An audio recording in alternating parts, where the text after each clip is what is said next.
So hey guys, welcome once again and today we're gonna explain the series called American Horror Stories, जिसमें आपको 5 episode देखने को मिलेंगे और सभी की कहानी एक दूसरे से अलग और यूनिक होने वाली है। तो दोस्तों इस वीडियो को एंड तक जरूर देखना क्योंकि हर कहानी से आपको कुछ न कुछ सीखने को मिलेगा, क्योंकि हर कहानी एक सबक देती है। तो कहानी की शुरुआत में विवान अपनी बॉडी से जबरदस्ती एक टेप बॉम्ब निकालती है जो दिखने में बहुत ही डरावना था, लेकिन मॉडल्स के लिए ये किसी चमत्कार से कम नहीं था। सीन अब पास्ट में शिफ्ट होती है। अभी अभी कॉलेज से पास आउट हुई विवान का फिगर बहुत अच्छा था, इसलिए वो टॉप मॉडल बनना चाहती है। मॉडलिंग एजेंसी के इंटरव्यू में उसका परफॉर्मेंस एजेंट को इम्प्रेस करता है, मगर साइज 4 होने की वजह से वो उसे हायर नहीं करते। उन्हें और स्लिम मॉडल चाहिए थी। वजन के कारण रिजेक्ट होने पर विवान दुखी हो जाती है और वो फैसला करती है कि वो डाइट और एक्सरसाइज करके वजन कम करेगी, पर उसकी दोस्त हीटर को ये सही नहीं लगता। हीटर जो पहले साइज 4 की थी वो विवान को बताती है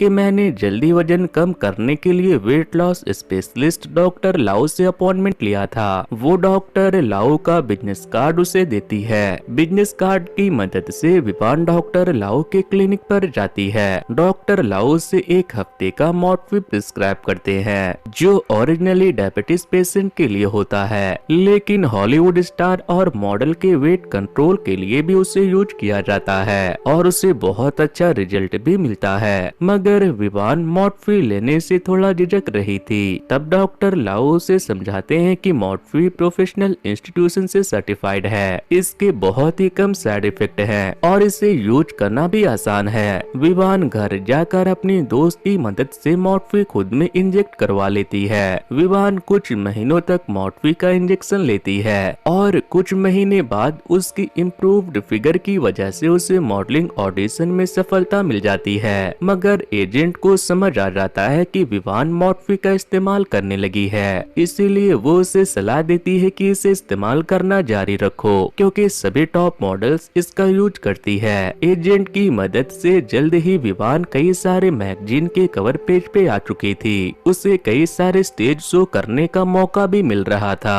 एक दिन शूटिंग करते वक्त विवान अचानक गिर गई। उसने सोचा ये मोटिव का साइड इफेक्ट होगा, इसलिए वो डॉक्टर लाओ के पास चेकअप करवाने गई। जहाँ चेकअप करने के बाद डॉक्टर लाओ कहते हैं कि अब तुम्हें मॉर्फी लेना बंद करना होगा क्योंकि इससे तुम्हारे हार्ट पे गलत असर पड़ रहा है। विवान डॉक्टर को बताती है कि मेरा सपना टॉप मॉडल बनने का है, अगर मैं मॉर्फी लेना बंद कर दूंगी तो काम कैसे चलेगा। ये सुनकर डॉक्टर लाओ एक एंशिएंट टेपवर्म का डब्बा निकालते हैं। वो कहते हैं कि ये मॉर्फी से भी ज्यादा कारगर है, लेकिन इस मेथड को अपनाने के लिए स्ट्रिक्ट इंस्ट्रक्शन मानने होंगे। विवान सावधानी से टेपवर्म का अंडा उठाकर अपने मुंह में डाल लेती है, फिर वो डॉक्टर की दी हुई चाय पीती है। घर लौटने पर विवान को भूख लग जाती है, इसलिए वो फ्रिज खोलती है, मगर ज्यादातर खाना खराब हो चुका था। फिर भी उसे खाने में वो बहुत टेस्टी लग रहा था। वो 3 दिन पुराने नूडल्स और फफूंदे लगे हुए खरबूजे खाकर खुशी से कहती है कि कितना अच्छा लग रहा है। फिर वो दोपहर में एक मैगजीन शूट के लिए जाती है, जहां ब्रेक में वो फ्राइड चिकन और चीज जैसे हाई कैलोरीज खाने पे टूट पड़ती है। वो ये भी ख्याल नहीं करती कि मैं शूट पे आई हूँ तो थोड़ा तमीज से खाऊं। साथ ही वो डॉक्टर लाओ की सलाह को भी भूल चुकी थी। उन्होंने उसे कम मात्रा में खाने को कहा था, वरना इसके साइड इफेक्ट भी हो सकते हैं। विवान धीरे धीरे अपने कंट्रोल से बाहर होती जा रही थी। उसका बदन कमजोर हो रहा था और उसकी मानसिक स्थिति भी बिगड़ रही थी।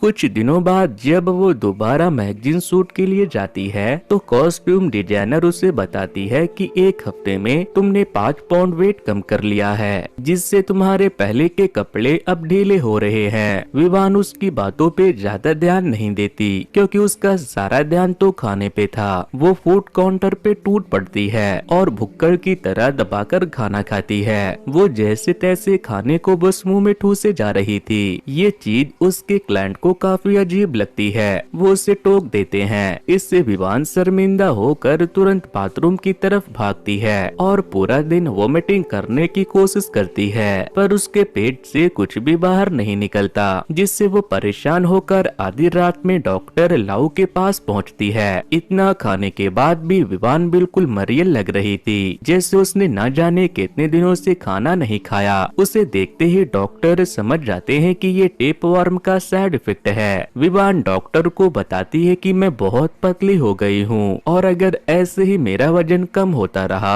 तो मॉडलिंग एजेंसी मुझे निकाल देंगे, जो कि मैं नहीं चाहती हूँ। इसलिए प्लीज मेरे बॉडी से टेपवर्म निकाल दीजिए। डॉक्टर समझ जाते हैं कि विवान ने जिस तेजी से खाना खाया है, इसलिए अब तक वो टेपवर्म काफी बड़ा हो गया होगा। अब इसे बाहर निकालने का सिर्फ एक ही रास्ता है। वो तुरंत अपने ऑफिस से निकलकर एक पोशन लेकर वापस आते हैं। फिर वो बताते हैं कि इसे पीने से टेपवर्म बाहर निकल जाएगा। फिर तुम्हें उसे खींचकर पूरी तरह से बाहर निकालना होगा। विवान घर जाकर खुद को शीशे में देखकर फटाक से डॉक्टर की दी हुई पोशन पी लेती है। फिर वो अपने बाथटब में जाकर बैठ जाती है। कुछ देर के बाद उसके पेट में दर्द होने लगता है और उसे एहसास होता है कि टेपवर्म बाहर निकल रहा है। वो टेपवर्म धीरे धीरे बाहर आ रहा था। कुछ ही देर के बाद वो विवान के सामने खड़ा हो जाता है। डॉक्टर लाउ से ये बात बताना भूल गए थे कि टेपवर्म के मुंह में ढेर सारे दांत है और वो हमला भी कर सकता है। विवान पूरी ताकत लगाकर उसे पकड़कर अपने से बाहर निकाल तो लेती है, पर अब वो काफी थक चुकी थी, इसलिए वो भाग नहीं पाती। टेपवर्म फटाक से हमला करके विवान की आंख को खा लेता है, जिससे विवान की मौत हो जाती है। यानी विवान को अपने स्लिम फिगर की कीमत अपनी जान देकर चुकानी पड़ती है। कुछ देर बाद विवान की दोस्त हीटर उससे मिलने उसके घर आती है। वो बाथरूम का ये हाल देखकर घबरा जाती है। इससे पहले कि वो कुछ समझ पाती, टेपवर्म उसका गला दबाने लगता है। जैसे ही वो सांस लेने के लिए अपना मुंह खोलती है, टेपवर्म उसके बदन के अंदर घुस जाता है, जिससे वो भी अचानक वेट लॉस करना स्टार्ट कर देती है और एजेंसी विवान की जगह उसे अपनी मॉडल बना लेते हैं। और इसी के साथ हमारी पहली कहानी यहीं पर खत्म होती है। दूसरी कहानी की शुरुआत में हम टोबी नाम के एक लड़के को देखते हैं, जिसकी किडनी किसी ने चोरी कर ली थी। भला किसी की किडनी कैसे चोरी हो सकती है? नॉर्मल इंसान का तो पता नहीं, पर अगर कोई दिलफेक आशिक हो तो उसके साथ कुछ भी हो सकता है। टोबी भी दिलफेक आशिक था। वो हर रात अलग अलग हसीनाओं के साथ सोता था और पूरे दिन अपनी नेक्स्ट टारगेट को सोशल मीडिया पे ढूंढता रहता था। काम पे उसका जरा सा भी ध्यान नहीं रहता, जिसकी वजह से एम्प्लॉय बॉस से उसकी शिकायत कर देते हैं। बॉस उसे बात करने के लिए बुलाती है, पर उस वक्त भी वो टेबल के नीचे से खूबसूरत लड़कियों की प्रोफाइल चेक कर रहा था। ये देखकर बॉस उसे बाहर जाने को कह देती है। बाहर जाकर भी वो लड़कियों की प्रोफाइल चेक करता है और उनमें से नटीशा नाम की एक लड़की को आज रात के लिए सिलेक्ट करता है। वो अपने कलीग को भी नटीशा की फोटो दिखाता है, जिसके साथ आज रात वो मजे करने वाला था। तब उसके कलीग्स उसे ऑनलाइन डेटिंग से सावधान रहने को कहते हैं, मगर टोबी उनके बातों को अहमियत नहीं देता, क्योंकि उसके आंखों पे नटीशा की खूबसूरती की पट्टी बंधी थी। वो शाम में एक बार में नटीशा से मिलता है। वो उसकी खूबसूरती से खुद को रोक नहीं पाता।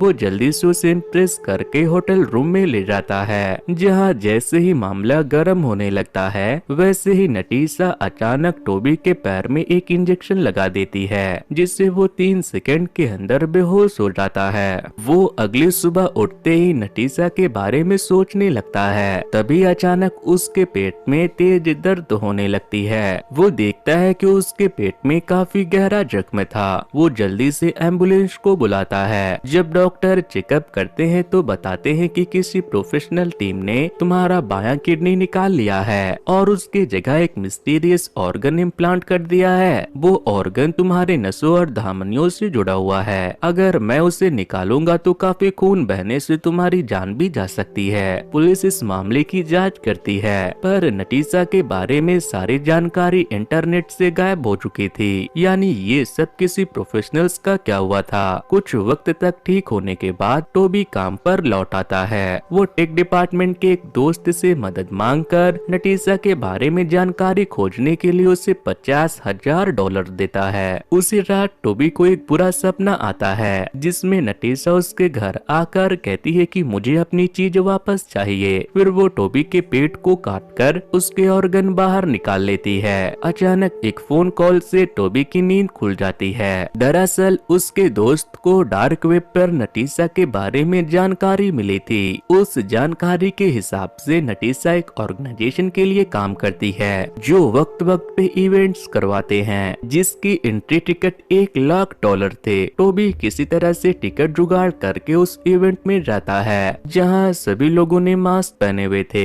यहाँ हेल्थी ह्यूमन ऑर्गन्स की नीलामी चल रही थी। कुछ खरीदार ऐसे थे जो ऑर्गन्स को बस अपने पास रखना चाहते थे, तो कुछ अपने पुराने ऑर्गन्स को उन नए ऑर्गन से बदलना चाहते थे, तो वहीं कुछ ऐसे भी लोग थे जो इन ऑर्गन्स को पकाकर इसे खाना चाहते थे। यहाँ टोबी को नटीशा मिल जाती है। वो गन पॉइंट करके उसे बाहर ले जाता है और फिर उससे कन्फ्रंट करता है, जिससे उसे पता चलता है कि टोबी की जेनेटिक्स की जानकारी सोशल मीडिया पे थी, इसलिए वो उसके ऑर्गेनाइजेशन की नजर में आ गया। उन्हें जब पता चला कि टोबी की जेनेटिक्स बहुत ही हेल्थी है, तो फिर उन्होंने टोबी की कमजोरी का फायदा उठाकर उसे अपने जाल में फंसाया। नटीशा सिर्फ एक एक्ट्रेस थी जो लड़कों को रिझाकर उन्हें ऑर्गेनाइजेशन के लोगों के हवाले करती थी, इसलिए उसे इम्प्लांट किए गए ऑर्गन के बारे में ज्यादा कुछ पता नहीं था। पर हाँ, वो ऑर्गन काफी कीमती है जिसे लेने ऑर्गेनाइजेशन के लोग वापस आएंगे। गुस्से में टोबी नटीशा को गोली मारकर खत्म कर देता है। अगले दिन वो सब इवेंट वाली जगह पे पुलिस लेकर जाता है, पर दिन में वो जगह एक लाइब्रेरी बन चुकी थी जहाँ रात में ऑर्गन्स की कालाबाजारी हुई थी। पर अब इसका कोई सबूत तो नहीं था, मगर नटीशा की लाश मिलने से टोबी शक के दायरे में आ गया था। वापस आते वक्त गलती से टोबी अपना जुर्म कबूल कर लेता है। फिर वो नोटिस करता है कि पुलिस उसे गलत रास्ते में ले जा रही है, जिससे वो समझ जाता है कि पुलिस वाले भी उस ऑर्गेनाइजेशन से मिले हुए हैं। नेक्स्ट सीन में जब टोबी को होश आता है तो वो अपनी बॉस को सामने खड़ा देखकर खुश हो जाता है। उसे लग रहा था कि बॉस मुझे बचाने आई है, मगर सच्चाई तो कुछ और ही थी। दरअसल टोबी की कंपनी ने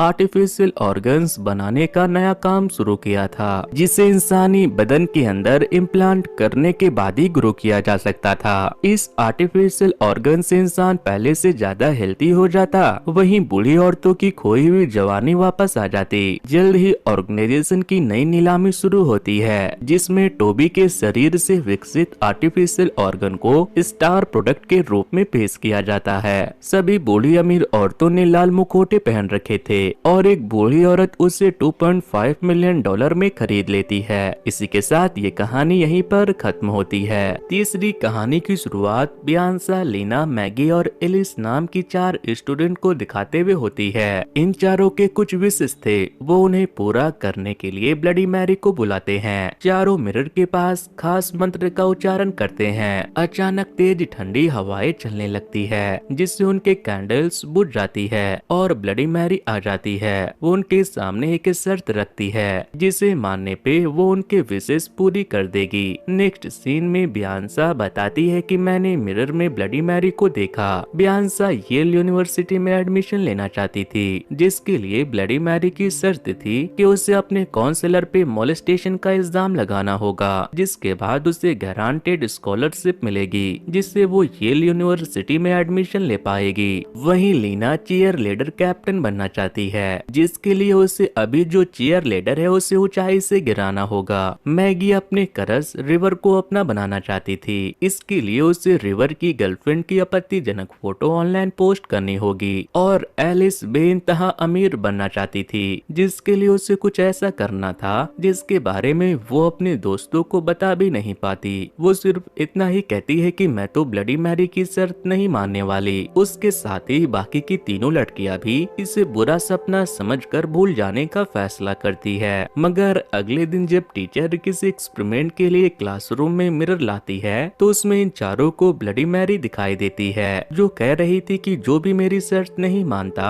वो या तो मारा जाता है या फिर पागल हो जाता है। इससे चारों लड़कियों के दिल में खौफ भर जाता है। इसके बाद हमें पता चलता है कि बियांसा और एलिस सिस्टर थी। हालांकि उनकी मॉम जिंदा थी, पर वो इनकी देखभाल नहीं करती थी, इसलिए बियांसा को उसकी बड़ी बहन एलिस ने ही संभाला है। वो दिन में स्टडी करती और रात में पार्ट टाइम जॉब करती है। एक रात बियांसा बुरा सपना देखकर जाग जाती है। अचानक मिरर पर से पर्दा हट जाता है और उसे उसमें ब्लडी मैरी दिखाई देती है, जो कहती है कि अगर तुमने मेरी शर्त पूरी नहीं की तो अगली रात तक जरूर कुछ बुरा होगा। इससे बियांसा बुरी तरह से डर जाती है। वो घर के बाहर बैठकर एलिस के आने का इंतजार करती है। उसी वक्त वहाँ मैगी आकर बताती है कि लीना की मौत हो गई है। लीना अपनी बाथटब में फिसल गई और उसके आंखों में शार्प ऑब्जेक्ट स्टैप हो गई। ऐसा कहा जाता है कि जब भी ब्लडी मैरी किसी को मारती है तो वो उसे ऐसे ही मारती है। एलिस, बियांसा और मैगी दोनों को संभालती है, पर मैगी का डर के मारी हालत खराब था। उसे लग रहा था कि अगला नंबर मेरा ही है, इसलिए वो ब्लडी मैरी की शर्त पूरी करना चाहती है। वो अपने प्रोग्रामिंग स्किल से अपने क्रश की गर्लफ्रेंड की प्राइवेट वीडियो निकालकर सोशल मीडिया पे पोस्ट करने ही वाली थी, पर आखिरी वक्त में उसकी हिम्मत जवाब दे जाती है और वो रुक जाती है। इसी बीच एलिस को ऑनलाइन ब्लडी मैरी के कर्ज को तोड़ने का उपाय पता चल जाता है। उन्हें एक म्यूजियम से डैगर चोरी करना होगा।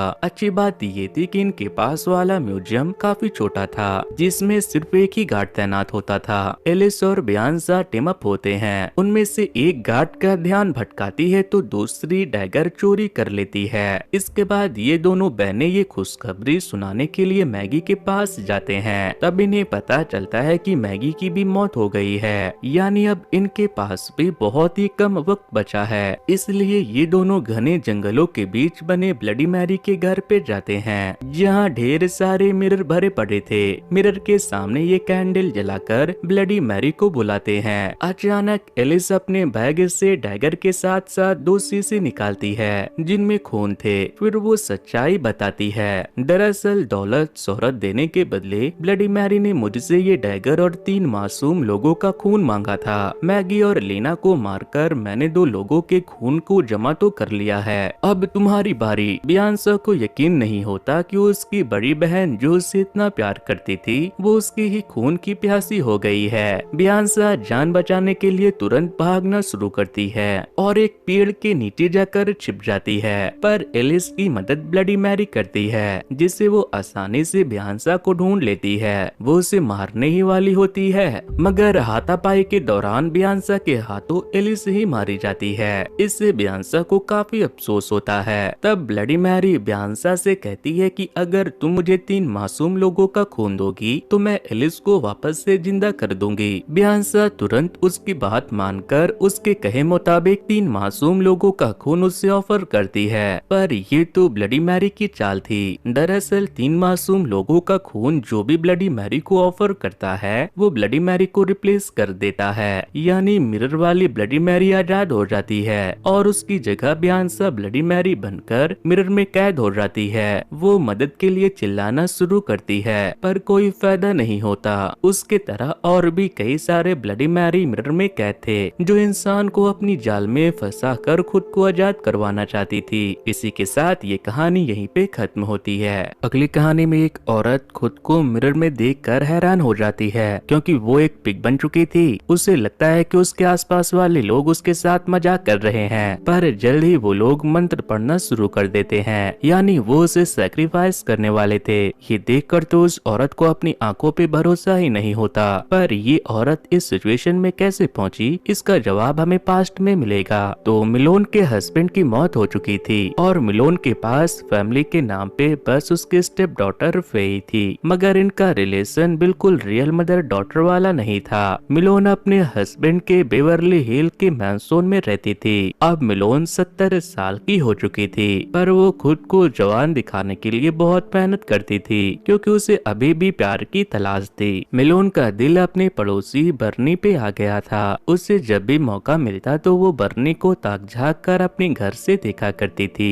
एक दिन फेई अपनी मॉम को खुशखबरी देती है कि बर्नी डिवोर्स लेने वाला है, यानी आपका टाका उससे भिड़ सकता है। बर्नी हर फ्राइडे को पास वाले होटल से वैन खरीदने जाता है, बाकी तो आप खुद ही समझदार हो। मिलोन उसका इशारा समझ जाती है। वो फ्राइडे को अच्छे से बन ठन कर उसी होटल में वैन खरीदने के बहाने से जाती है। वहाँ वो बर्नी से बात करती है और जब वो उसके मुंह से सुनती है कि डिवोर्स वाली बात सच है तो वो बड़ी ही मुश्किल से खुद की खुशी को छिपाकर अफसोस जताती है। लेकिन मिलोन की खुशी ज्यादा देर तक टिक नहीं पाती, क्योंकि बर्नी ने अपनी वाइफ का इंतजाम पहले से कर रखा था और इसीलिए वो अपनी करंट वाइफ से डिवोर्स ले रहा था। मिलोन को जब वो अपनी होने वाली वेब से मिलवाती है तो मिलोन शॉक हो जाती है, क्योंकि ये उसकी क्लासमेट रह चुकी केसी थी। पर 70 साल के होने के बावजूद वो 40 से एक दिन भी ज्यादा की नहीं दिख रही थी। अकेले में मिलोन केसी से उसके जवानी का राज पूछती है। तब केसी उसे एक ऑर्गेनाइजेशन का बिजनेस कार्ड देती है। जल्द ही मिलोन उस कार्ड पे दिए हुए पते पे जाकर ऑर्गेनाइजेशन हेड से मिलती है। वहाँ उसे पता चलता है कि ये ऑर्गेनाइजेशन वाले सिर्फ बेवर्ली हिल्स के ओरिजिनल नागरिक को ही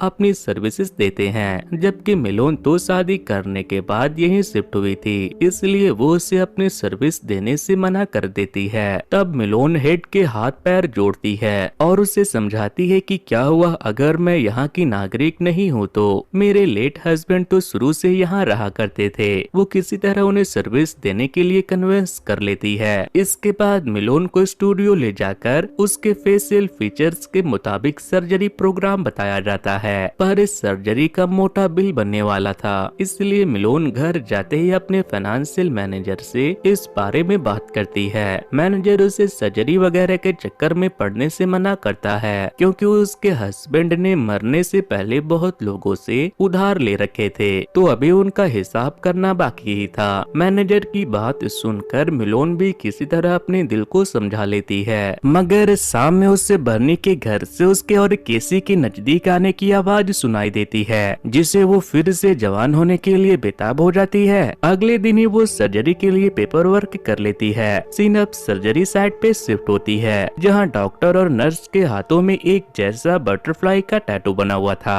एनेस्थीसिया की इंजेक्शन के बाद मिलोन को लगता है कि जैसे डॉक्टर और नर्स साथ में कोई मंत्र पढ़ रहे हैं, पर वो पूरी तरह से होश में नहीं थी, तो उसे ठीक से कुछ समझ नहीं आता। जब वो होश में आती है तो देखती है कि उसकी पूरी बॉडी पे बैंडेजेस लपेटे हुए थे। फिर जब घर आती है और अपनी मॉम को इस हालत में देखती है तो वो घबरा जाती है। अब अगले एक हफ्ते तक मिलोन को पेन किलर्स के सहारे रहना पड़ता है, क्योंकि उसके बॉडी में बहुत दर्द हो रहा था। फिर फाइनेंशियल मैनेजर से बात करती है और उसे पता चलता है कि उसकी मॉम की सर्जरी की वजह से अब उनके सड़क पे आने की नौबत आ गई है, क्योंकि पहले से ही उतना सारा खर्चा था और अब तो घर की नीलामी की बारी आने वाली थी। वो इस बारे में मिलोन से बात करती है, पर दर्द के वजह से वो फेई को उल्टा पुल्टा बोल देती है, जिससे होता ये है कि गुस्से में फेई वहाँ से चली जाती है और फेई के जाते ही मिलोन को फिर से तेज दर्द शुरू हो जाती है। वो खुद से पेन किलर लेने की कोशिश करती है, पर बैंडेजेस लगे होने की वजह से वो नहीं ले पाती।